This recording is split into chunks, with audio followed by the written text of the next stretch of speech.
كان يا مكان قرية زاهية ملونة بالأزرق في كل مكان بقرب مالقا، هذه المدينة الإسبانية الساحرة وتدعى زوكار، ولكن تحولت إلى قرية للسنافر. ويجاور هذه القرية السنفورية الزرقاء مبان تاريخية وأخرى بيضاء، وقد بلغ عدد سكان قرية السنافر 200 شخص، وعدد زوارها 125 ألف زائر سنوياً. هذه القرية كانت غير معروفة، إنما الآن فهي نار على علم.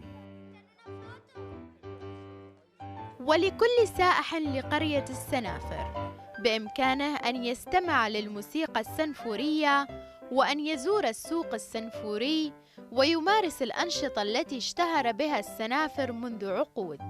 وقد استخدم 12 رساماً 9000 لتراً من الأصباغ لتحويل قرية زوكار إلى قرية سنافر.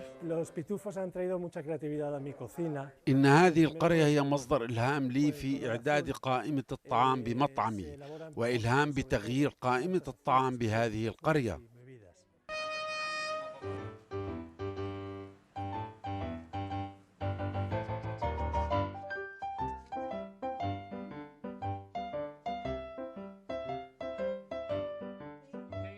والسياح يحرصون على رؤية المكان بأعينهم، ويؤكدون على أنهم يقدمون إلى زوكار لرؤية ما يوحي لهم أنهم يتجولون بقرية السنافر الزرقاء.